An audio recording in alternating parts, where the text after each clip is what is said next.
Hello guys, welcome to my channel. তো এখন আমি পিৎজা বানাচ্ছি। তো তার জন্য দেখো আমি ডোটা কত মোটা করে নিয়েছি। আর এটা কিন্তু রুটির মতো করে পুরো থালায় ছড়িয়ে নিতে হবে, একটু উঁচু করে নিতে হবে। এরকমভাবে পুরো থালাতে তোমরা যেরকম পাত্র নেবে সেই বুঝে কিন্তু এইভাবে ছড়িয়ে নিতে হবে ডোটাকে। আর ডোটা মাখার সময় আমি ভিডিও করা হয়নি তখন, তো ওখানে আমি ইউজ করেছিলাম টক দই, সামান্য দুধ, বেকিং সোডা, বেকিং পাউডার আর কিছুটা পরিমাণ লবণ এবং সাদা তেল। এই সব কিছু দিয়ে আমি কিন্তু ডোটাকে ভালো মতো মেখে নিয়েছিলাম আর 2 ঘন্টার জন্য রেস্টে রেখেছিলাম। তো কিছু কারণে আমার ভিডিওটা করা হয়নি, তো তার জন্য আমি বলে দিলাম। তো সেইটা দিয়ে আমি এরকমভাবে দেখো এইভাবে কিন্তু রুটির মতো আমি ছড়িয়ে নিচ্ছি। তো এরপর আমি একটা কাঁটা চামচের সাহায্যে এরকমভাবে পুরো রুটিতে ছিদ্র করে নেবো যাতে ফুলে না যায় পিৎজার ডোটা। দেখো পুরো রুটিটায় আমি এরকমভাবে ছিদ্র করে নিয়েছি। এরপর আমি এখানে পিৎজা পাস্তা সস ইউজ করছি। তোমরা চাইলে ঘরেও এটা বানাতে পারো, রেড চিলি সস হিসেবে এটা বানাতে পারো। তারপর একটা স্পুনের সাহায্যে আমি এটাকে স্প্রেড করে নিচ্ছি।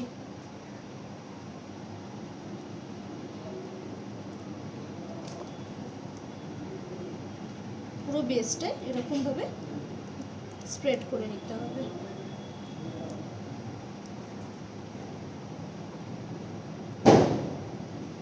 তো রেড সসটা দেওয়ার পর এরপর আমি এখানে হোয়াইট সস অ্যাড করব।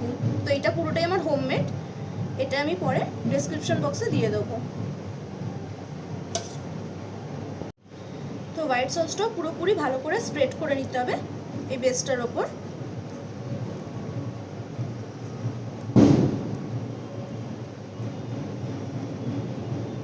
এরপর এর ওপর থেকে আমি মজরেলা চিজ ছড়িয়ে দেবো।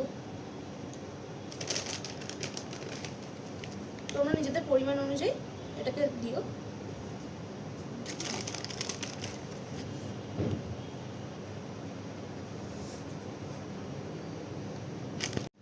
এরপর আমি এখানে ক্যাপসিকাম, টমেটো আর পেঁয়াজ দিয়ে পুরোটা সাজাবো। তোমরা তোমাদের পছন্দ অনুযায়ী সবজি দিয়ে নিজেদের পিৎজাটাকে সাজিয়ে নিও।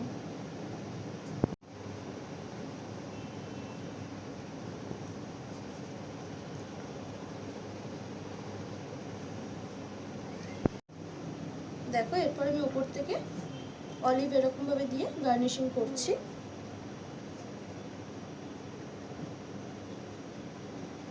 অলিভটা দিলে কিন্তু পিৎজার সৌন্দর্যটা আরেকটু বেড়ে যায়। এরপর আমি উপর থেকে চিকেন চাংসগুলো দিয়ে দিচ্ছি।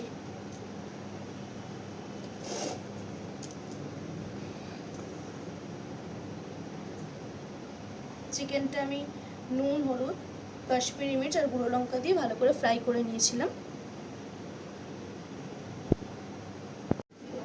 এরপর ওপর থেকে আমি চিলি ফ্লেক্স ছড়িয়ে দেবো।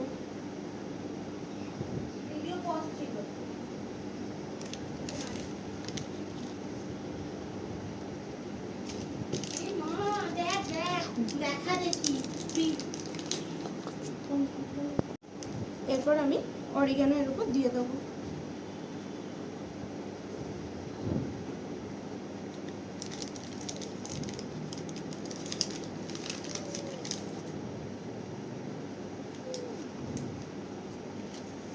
দেখো আমাদের পুরোপুরি রেডি পিৎজাটা। এবার এটাকে আমি বেক করব।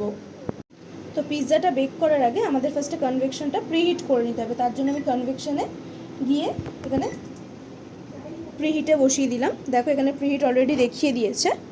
এটা কিছুক্ষণের জন্য প্রিহিট হবে, দেন পিৎজাটা আমরা বেক করব। তো আমাদের প্রিহিট হয়ে গেছে। দেন এখানে আমি স্টপ করে এটা আমি বেক করতে বসিয়ে দিলাম।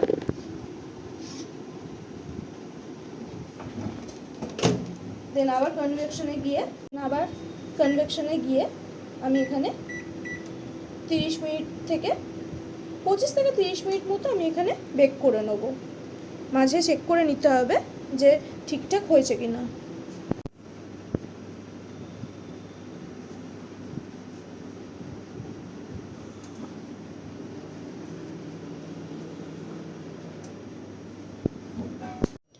দেখো পিৎজাটা আমার পুরো রেডি হয়ে গেছে, খুব গরম হয়ে গেছে যার জন্য আমি বের করতে পারছি না, আমার হাজব্যান্ড এটাকে বের করে দিচ্ছে। দেখো তো কেমন হয়েছে পিৎজাটা অবশ্যই জানিও। আমার পিৎজাটা কিন্তু পুরো রেডি। আর ভালো লাগলে অবশ্যই লাইক কমেন্ট এবং সাবস্ক্রাইব করো। টাটা।